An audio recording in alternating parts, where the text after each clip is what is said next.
This podcast is brought to you by the Deluxe Edition Network. To find more great shows on our network, head over to theden.show.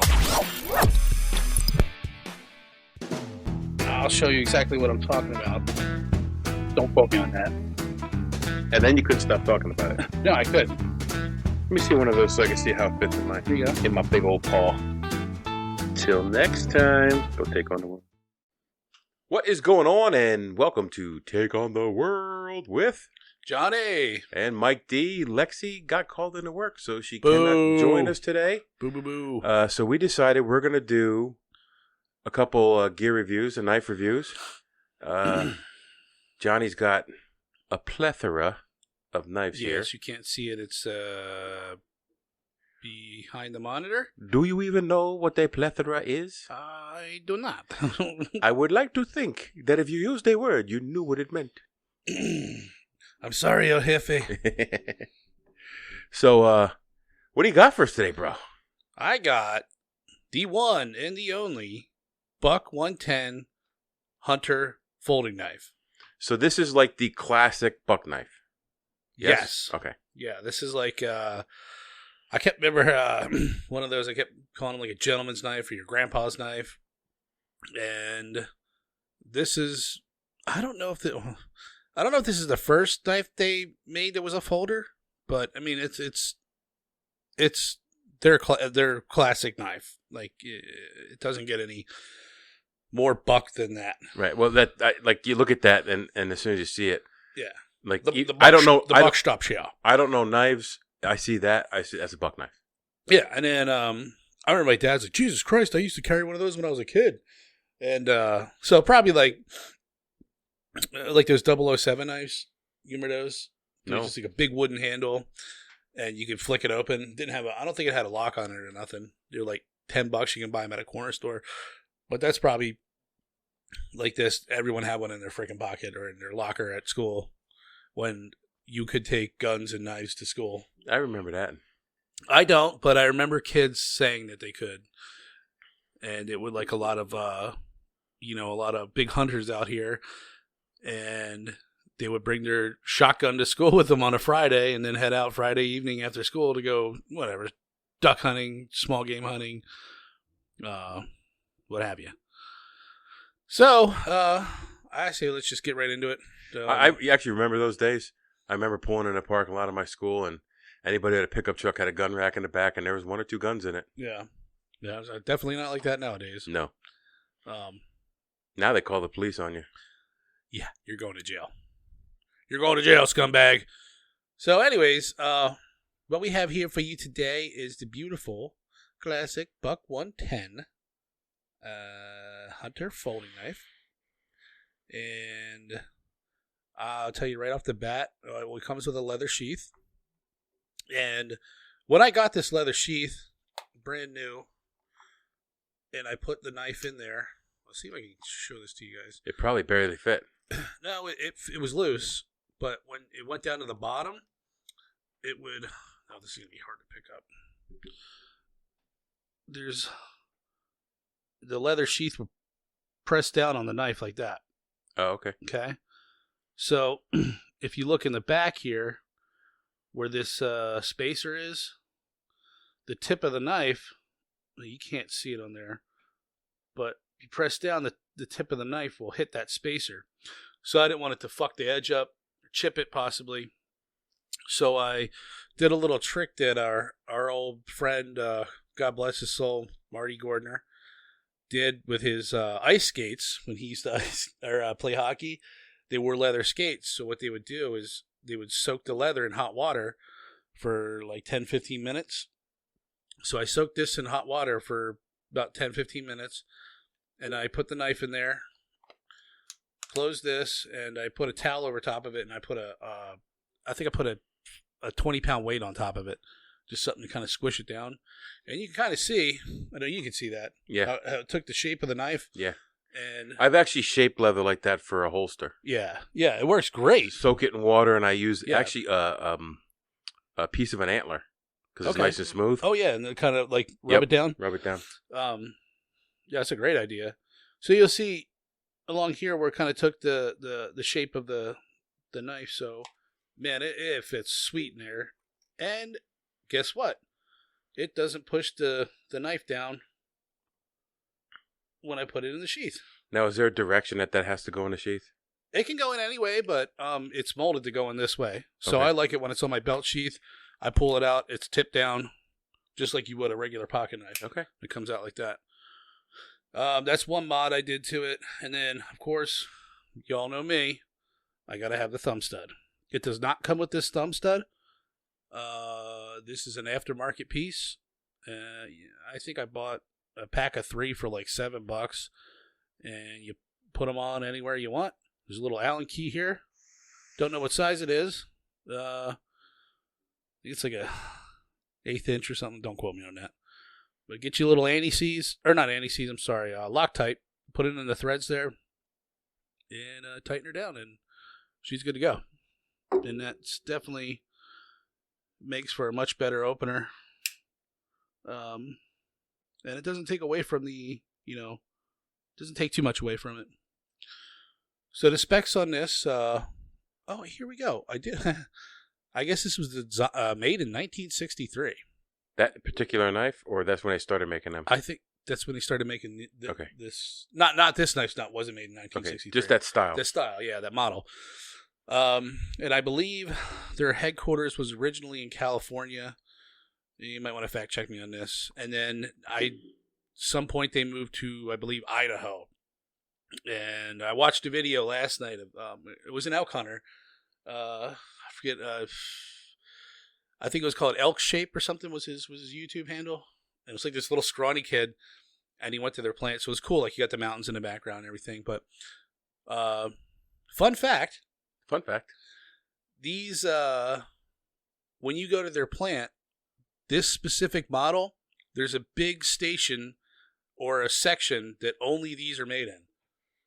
Only they're not intermixed with like, hey, one's popping out this knife, one's popping out another knife. It's a big section, and that's all they do is make these knives. And so it's cool. So if you ever have the time, go on and check their headquarters out, and there's a couple cool videos out there. But so we'll go over some specs here. The closed, it is 4 7/8 inches. Hold it. Stop right there. You did research? I told you that. I know. I was up till like 5 o'clock in the morning, and I don't know. My sleep schedule is all screwed up. I'm gonna be hurt when I go back to work. It's gonna be brutal. So you were researching this last night? Yeah. Wow. Yeah. I'm shocked. That's If I could only get you to research something else. Well, I like when you do the research and I just interject with my stupid shit. You mean interrupt? Yeah, interrupt. Continue. So that's my turn now. So closed 4 7/8. It fits well in your hand. I got big beefy fat fingers, so they're all swolled up from all the Chinese food and.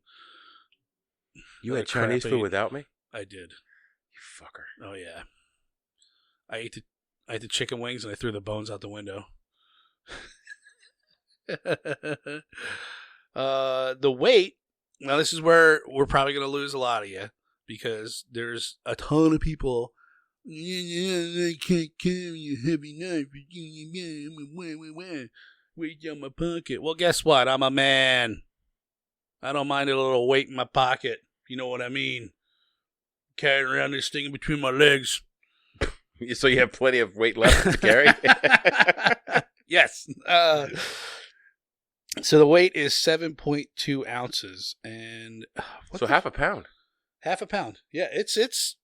You can tell. You can tell, but I like it. I like the weight. I like a weighted. Yeah, it doesn't bother me. Now, don't get me wrong. I like a super lightweight knife, but I know there's guys out there that if it's not under like 2 ounces, I'm not going to carry it. When I'm stabbing someone, I want some weight behind it. Right, yeah. And that fucking knife is very stabby. Hold it. Oh. Got a little side-to-side play there. Yeah, but no, it's the blade flexing. Not, check it again. No, I can hear it clicking. Well, don't you like crank it on it? Like What? You don't put it in a vise and then like, yeah, of course, it bent. I'm a vice? So a little heavy, but I don't mind that. I like that. I like the weight on it. Carrying something that has a little weight, then good on you. Then you're not a woman. Oh. Yeah, you're not a woman. Welcome to the show. I still have faith left in humanity. The overall length. Listen to that sound. It's got a nice click. Is 8.625 inches. So I mean it's not a small blade. Blade length is 3 3/4 inches. I just spit across the camera there. Hope that picked that up. Right on your phone. It's a meteorite.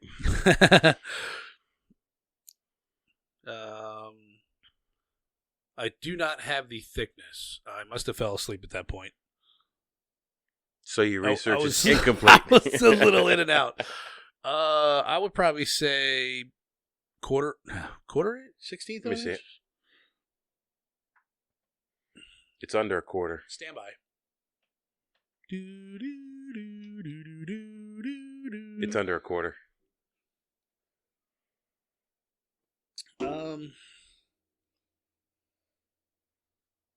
Yeah, I don't know. Fucking, who cares? It's thick enough. That's what I gotta say. If you want to know, fucking research it. That's why they're watching your video, bro. Oh, look at that angle. So it's got that classic, I guess, clip point, like Bowie knife. Which, by the way, they make a slim line of this, and it does not have that same profile. And it's got more of a clip point. So this tip here is not as cut in. Let me say it's more flat. Anyways, it's got a hollow grind on it. Now, Mike, do you remember? I don't know if we talked about a hollow grind. Yeah, we did. We talked about a Scandi. Scandi. A Scandi is just a one bevel on each side. Okay, what's a hollow grind?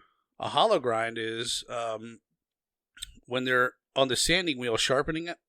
No, I don't know if you. How do they do that? Is there two angles on that? Yes, there's two angles. Okay. Here's your initial grind, is this surface here.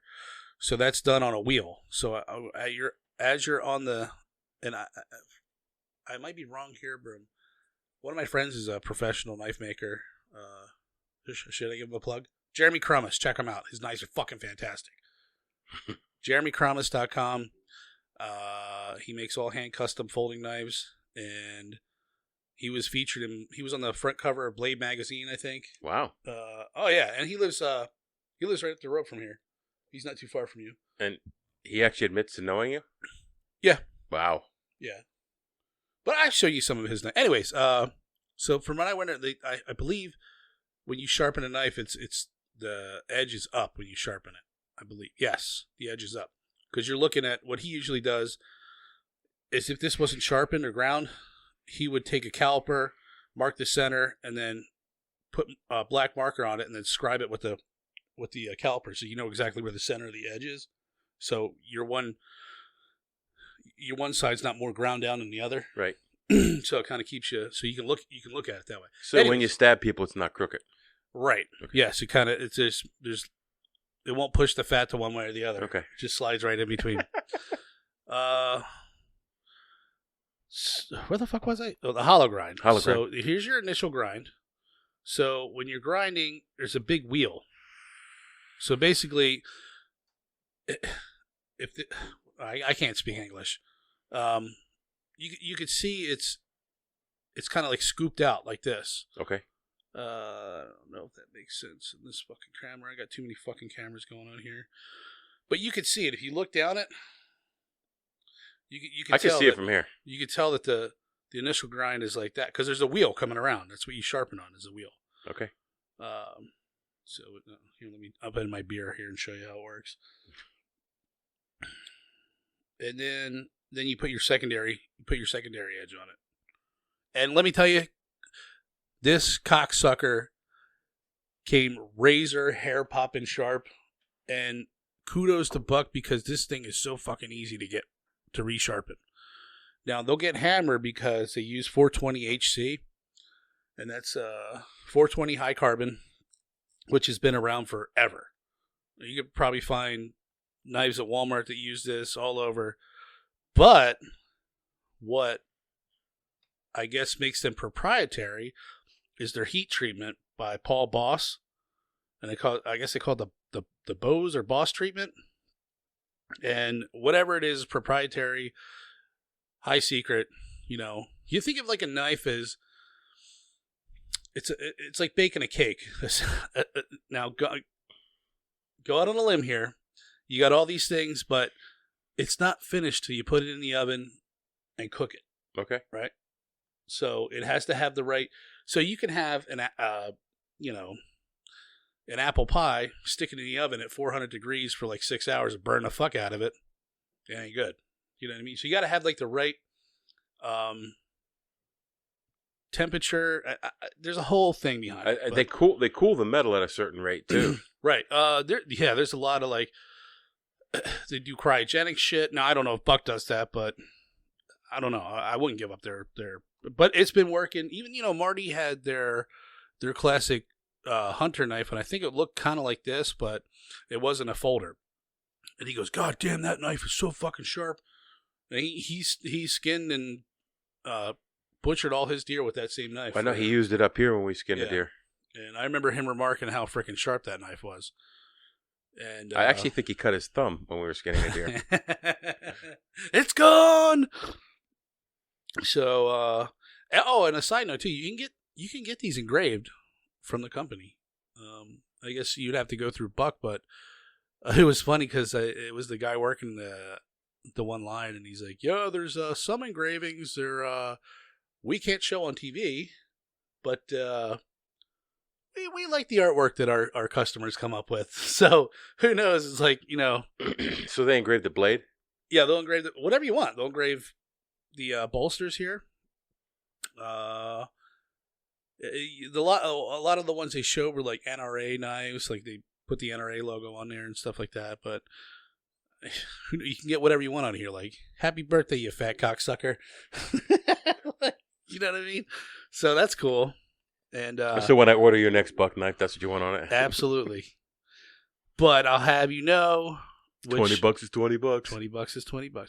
I really love the fact that this is all USA made, which is kind of hard to get nowadays without spending an arm and a leg. Yeah. And so what's that knife run, cost-wise? Maybe about $50. A little under $50. I think I bought this for $43. I'd pay that much for a knife. Yeah, you can get them at Dickhead Sporting Or I'd wait Goods. till you get sick of that one and give it to me. I'm not getting sick of this one. There's just some knives I won't let go, and this is definitely one of them. Even though it's got all that side-to-side play in it. Oh, yeah. I don't hear it. Yeah, I mean... It's a little bit. A little bit. Well, don't crank down on it. I think it's more like the blade flexing, though. I do think that's more... you can't see that from here. So what you're saying is I flex steel. Yes. Okay. And I like that. That is on the record for everybody to hear. I love that false edge right there. That false edge is fucking... That's almost sharpened. Like, it's crazy. It's sharp. You could cut yourself with it. And you could definitely spark a fire steel with that. Because I've tried and I did it. I took this knife to Colorado with me. Is that stainless or no? This is stainless, yes. Okay. I thought you couldn't do that with stainless. Oh, yeah. Don't get me going. Some guys, I can't spark a fire steel with stainless. It doesn't matter. You could, as long as you have a sharp edge, that's all you need. You're scraping the metal off of the rod. It makes no sense, but when people say that, so. So, this guy's sporting, and you can get all kinds of custom different wood. This here is ebony wood and brass bolsters. You got brass bolsters? You got brass bolster, boy. And what I really like is These are all riveted, so you can't take this apart, clean it, put it back together, tighten up the pivot screw. So it is what it is. But however, they have a lifetime warranty. If anything ever goes wrong with this... Oh, so if I would have broke it when I was flexing that steel? Yeah, I'd be covered. I'd send it back in, they'd give me a brand new one. You get a card with each buck knife, and they have their forever warranty. So as long as you register it and you're the original owner, I don't know if it goes down to maybe if you gave it to your son. I'm sure it would. I'm sure they'd hook you up.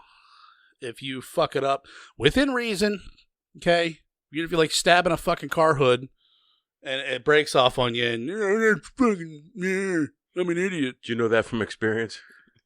I have stabbed a car hood, but I didn't break my knife. Okay. And if this gets a little, because this is all brass, you can kind of see it's getting worn here. A lot of guys recommend you take some Flitz polish, which you can find in a lot of gun magazines. I guess a lot of guys use it for guns. I always use Neverdull. Neverdull? Yeah. Any kind of polish, put it on a rag and just wipe this down and bingo, you're good to go, man. Bob's your uncle. That thing's looking brand new.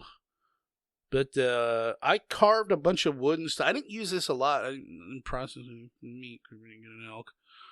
And I would have loved to. I would have seen how this thing held up, sharpness-wise. I did some carving while we were out there. Yes, you carved I carved the Yeti. The Yeti.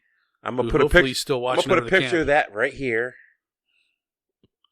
But this thing just feels so good in my hand. And then you couple it with, say I want, you go hunting, put it in your belt. Put it in your belt. And you've got a solid fucking knife. And, side story. Side story? There was a guy, God, I wish I had more time. There was a guy, I don't know if he lived in Alaska or went to Alaska on a hunting trip. Anyways, he was on a bear hunting trip or some kind of hunting trip. He got attacked by a bear and he killed a bear with this, not this exact knife, but this exact knife.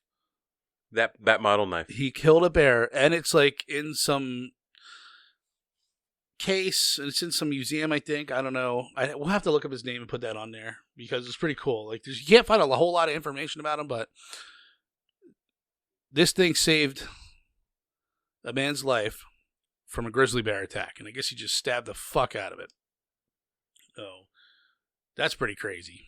And like I said, they make the same size knife of this, but it has, I think, Zytel handles, which is a lot thinner. Now, if those cocksuckers at the TSA wouldn't have taken my fucking slim, I would have had it to compare here, but... You were just trying to get it through security because I got mine through security. Yeah, you dick. But it doesn't have the brass bolsters, the wood, it's just all Zytel, and I even like that one. It has a pocket clip on it, too. And it's a deep carry pocket clip, so, well, you don't always want to carry this thing around with you. You throw that in your pocket, and it's a good beater. They're only like $20. So I wasn't too heartbroken when I lost it, because $20 is $20. You could make 10 times that on a weekend. Yeah. Look at the shiny. Ooh, shiny. So that's the buck. Oh yeah, and then forgot to mention the back lock.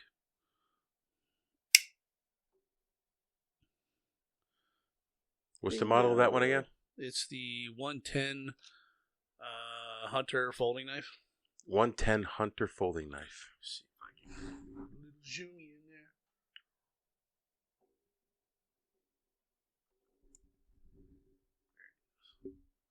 Buck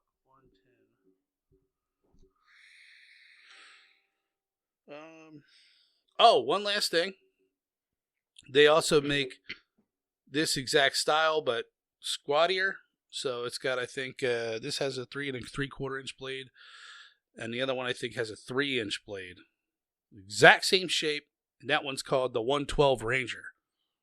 It's got a shorter handle, But for me, my big fat sausages, I like that. You can really get down on stuff and carve with it. And someday, I hope to butcher an elk with this bastard. Someday you hope to pass that knife on to a very close friend. My son who doesn't exist. Daddy. Who's your daddy? And what does he do? Anyways, I don't know. Hopefully this turned out good, and I hit all the points that, would make you want to buy this knife. I highly recommend it. I love it. USA made. You can't beat that. So now, after you're done with all this, how much is Buck paying you for this? Absolutely nothing. Absolutely nothing. It's just a good knife. Yeah. And that's, when we do reviews on beers and knives, nobody's buying us anything. We're not schlepping a knife or a beer or whatever. We're just giving our honest opinion, and that's all we'll ever do, because that's how we are. And if someone doesn't like it, you can email us at takeontheworld411@gmail.com, and I'll tell you to fuck off. Yeah. So, Buck 110 folder, hunter folder. Yeah, hunting folding. We took on the Buck 110. You go take on the world. I'll show you exactly what I'm talking about. Don't quote me on that. And then you couldn't stop talking about it. No, I could. Let me see one of those so I can see how it fits in my big old paw. Till next time, go take on the world. Our podcasts exist because of listeners like you. To find other great shows, head over to the den.show. Thanks for listening.